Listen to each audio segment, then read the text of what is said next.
The lifeless body of a man was found on South Vine Street in Hazleton over the weekend, and it's our top story tonight. Good evening. This is WYLN's late edition, Greater Hazleton's only local news broadcast for Monday, June 2nd, 2014. I'm Ann Gownley. A death investigation in the city of Hazleton. Just before 4 a.m. Saturday, May 31st, West Hazleton police were called to South Vine Street between West Broad and West Mine Streets for a report of an unresponsive male. When police arrived, they found the man face down on the sidewalk. According to a press release, police and paramedics were unable to resuscitate the victim. A Luzerne County coroner pronounced him dead at the scene. Police are currently investigating this unattended death as a possible crime. However, there are no indications that any crime was committed. No word yet if an autopsy will be performed on the victim. The name of the male has not yet been released until next of kin is informed. Just before 1 a.m. Friday, police in Hazleton stopped a vehicle on Alter Street near West 3rd Street for driving in the wrong direction. Once the gold-colored 2000 Saturn SL2 was pulled over, police found 28-year-old Jordan Madrid of Albrightsville in possession of a Smith & Wesson 9mm handgun. Police say Madrid was not the owner of the gun and does not possess a license to carry a firearm. He was charged with one felony count each of firearms not to be carried without a license, possession of a firearm prohibited. He was also cited with a summary for driving the wrong direction on a one-way street. He was arraigned overnight at the Luzerne County Prison. Wilkes-Barre police officers were dispatched to the area of Sherman Hills Building 320 for a reported gunshot victim early Sunday morning. The police stated that the victim was walking in the area of CJ's Pizza and Subs when he was struck in the hand. Upon arrival, the man was sitting on a rock with his right hand wrapped in a blood-stained cloth. Police spoke to neighbors who said they did not hear any gunshots go off. The victim was transported to a local hospital for treatment. There is no word on his condition. A Wilkes-Barre man was sentenced today for his involvement in a robbery. 21-year-old Jamar Waldley robbed a Burgett City taxi cab driver on September 10th of 2013. He brandished a handgun and stole $28 from the victim. Police said that Wadley also sold heroin in the area of North Empire and Cole Streets on August 19th. Judge David Lupus sentenced him to 3 to 6 years in a state prison on charges of robbery and possession with intent to deliver.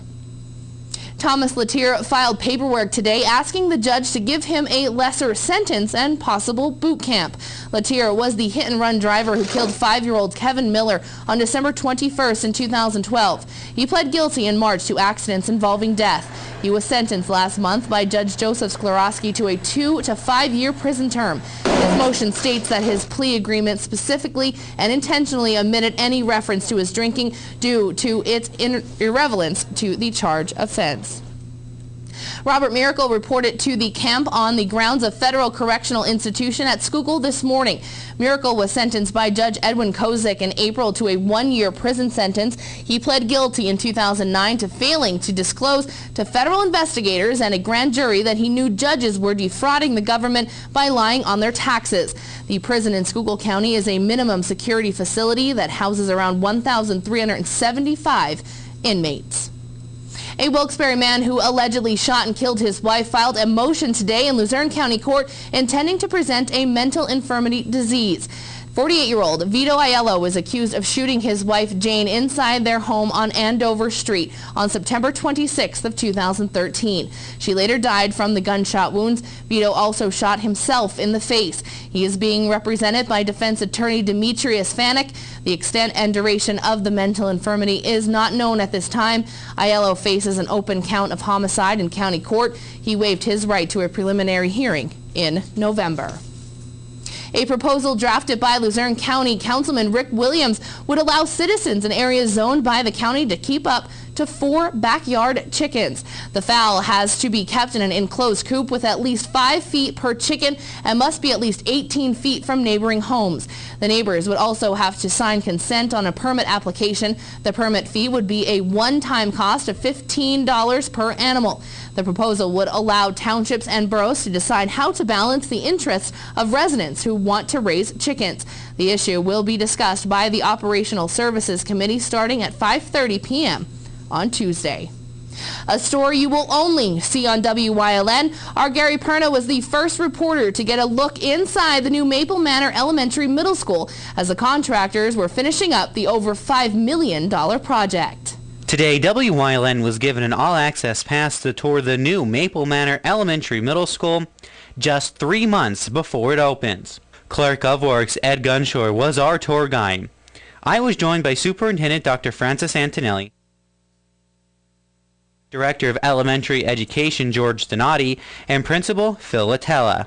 We received the first look at what the new building will look like. I mean, it doesn't look like the same building, and it's really a tribute to our architects, our engineers, our general and subcontractors, and our clerk of the works, Mr. Gunshore. It looks like a completely different building. It's on schedule. We're making tremendous progress. It's going to be a fine facility for our students. And we are realizing significant savings in costs as we proceed forward toward the completion date for the start of the 14-15 school year. As you walk into the building through the new main entrance, you'll see the main office sits right to the right-hand side. The gym sits straight ahead, and the cafeteria sits to the right of that. There are still some reminders of the Bishop Hayfie days in the gymnasium. And speaking of the gym, if you ever attended Bishop Hayfie, you know that the stage sat between the gym and the cafeteria, and you were able to go between them. Well, not anymore. There is only a stage in the gymnasium. In the cafeteria, there is now windows that look out to a walkway that goes between the gym and the stage. Gunshore said they are starting to wrap up construction. Well, we're in the finish stage. All the utilities have been installed. All the overhead work is complete. Ducting, the conduits for the electrical system, piping for the HVAC, heating, air conditioning system. And as you can see, they're installing the tiles. A lot of the walls have been painted. They're installing flooring. All the casework has been installed in all the classrooms. So, to save some money, the district will be cleaning the building themselves. The school district to self-clean the building. Normally the general contractor would do the final cleaning, but he has it scheduled towards the end of the project, which doesn't give the district enough time to clean and move in. So our plan now is we're going to have the district self-clean. They'll take over classrooms as they become available, clean them, move in, lock them up, and then just wait for the start of school. The building will be energy efficient, and that each teacher will be able to control the heating and cooling for their room. Yeah, each individual classroom has their own separate unit, and it's controlled by that classroom. So you realize some energy savings because you don't have to run a huge rooftop unit. There are still huge units on the roof, but they're for fresh air. And so, yeah, the district will realize some savings with energy. Dr. Antonelli tells us what grades will be going into this building at the beginning of the 2014-15 school year. It'll be 3 through 6 for the 14-15 school year, and then 15-16 school year we'll be bringing in 7th and 8th grade. We're primarily drawing from schools that have been typically overcrowded: West Hazelton, Heights Terrace Elementary, Hazelton Elementary Middle School, and the Arthur Street School. Antonelli told us that pre-K through 2nd grade will be in the new Hazel Township Early Learning Center in the former 9th grade center. Phil Latella, who will head the building as its principal, has been involved since the beginning. He is excited to see the building taking form. The district allowed me to come in and be involved with all the design team meetings, and I'm really excited about the new building. It looks beautiful. I'm excited about the new students, our teachers, creating an atmosphere of respect, so I can't wait. Something that stood out to all of those on the tour today was the different colors through the building. Kind of representative of our population. We're very diverse. Our school's going to be very diverse. It's going to be a great year. We asked business manager Tony Reba what the cost was for the school and the construction. We purchased a building for $5.5 million, $5.5 million, and our total contracts, although changing a little bit with some change orders, is somewhere around $18 million. So total in the building is 23 something at this point. Reba said most of the contracting costs came out of the 2013-14 budget, but the cost for staffing the building will come out of the 2014-15 budget. We're, as you know from our budget meetings, we started putting in a lot of the utilities and things for 13-14 But for 14, 15 now, a big part is the staff, the teachers, all the support staff that will be needed here to run the building. The construction here at the Maple Manor Elementary Middle School is set to end before the start of the school year. And district officials and the contractor say the school will open on September 2nd, the first day of school. In Hazel Township, for WYLN's Late Edition, I'm Gary Perna. Tonight, seniors at North Schuylkill Junior Senior High School walked across the stage to receive their diplomas. The 48th annual commencement was held at the Gauche Orthodontics Field at Spartan Stadium.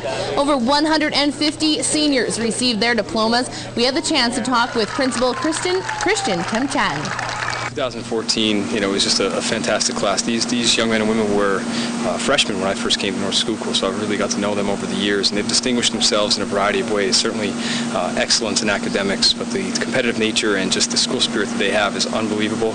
It's always mixed emotions on graduation day because you're sad to see these students go, but you're more so excited to see them move on with their lives and to see how successful they're going to be. Frackville native Dr. James Jordan delivered the commencement address. He gave students some good advice on their future endeavors. Rachel Metzinger was this year's valedictorian. She spoke about tonight's achievement and plans for the future. Well, my experience in North Schuylkill has been a very good one, I think. Our class is very close. We all know each other. It's a small school. We all support each other. We compete against each other and everything, but at the end of the day, we all know what's going on and we all support each other, and we leave it at that. From what I can tell, my entire class is extremely excited. We've been waiting for this for a really long time, so it's just that moment and we've got to get it through it. Well, I plan to go to Lock Haven University, and I plan on majoring in communications. That could possibly change, but for now, that's the plan. We here at WYLN would like to congratulate all of the 2014 North Schuylkill High School graduates. A private screening for WYLN's brand new show, Warrior Summit Outdoors. Tonight, we have a look into the premiere and what you as viewers can expect from Warrior Summit Outdoors, which will hit the airwaves this Wednesday. Lights, camera, camouflage. Tonight, the premiere of Warrior Summit Outdoors was held at the Cinema Draft House in West Hazelton. The red carpet was rolled out for our veterans and local officials attending the premiere. Retired Staff Sergeant Eric Olson is a decorated 3-tour combat veteran. He has completed 2 tours in Iraq and 1 in Afghanistan, sustaining 6 traumatic hits in combat from enemy fire. Olson is the host of the show, which will air in WYLN's expansive market of over 200,000 households in northeastern Pennsylvania. The show will address serious topics as related to veterans coping with life post-combat. Olson and his wife Tiffany Cloud, Business Development Director of WYLN, explained what else viewers can expect from the show. I created the show to be a forum for other veterans, to show what they're going through when they come back from combat, to educate the public on some of the nuances that these guys that they're going through, the feelings that they've had dealing with some of the PTS, some of them trying to acclimate back into normal society as what is considered a new normal for them. I think people are going to see, they're going to have a good time with this show. It's going to be a lot of outdoor activities. You're going to see us doing everything from turkey hunting to off-roading, you name it. And they're going to be able, a lot of people are going to root for this because they're going to be able to see veterans. Some of them are disabled, some of them are just healing from the invisible wounds of war. People are going to see it from a new light and they're going to enjoy it. The thing that we have to remember is the process of coming home. War does follow one home, and as my husband spoke of, there are often invisible wounds of war that affect the veteran but also can affect the family. So it's important for our American families to really understand a bit more and have more of a window into what others are going through, and importantly how to support and help. Veterans we spoke with this evening say they are excited for the show and hope that viewers will get an inside look at what life is really like to come home from war. It's a big change when you come home, and you have to realize that, which is really hard to do, that there's people that are there that have gone through some of the same things that you have done and everything, and that are there to help you. Some have a rougher time than others, and those that have been back a little bit might have already had a bit of an adjustment to come back, and can actually help them with their adjustment as they come back. I think the hardships that sometimes you endure and the things that you've gone through and the experiences, and like I said, we put our lives on hold to serve our country, and it's an important phase. It's you're writing out that blank check to, up to including maybe the cost of my life, for your country, and so I think that's important for folks to know and experience. This will give us insight to that.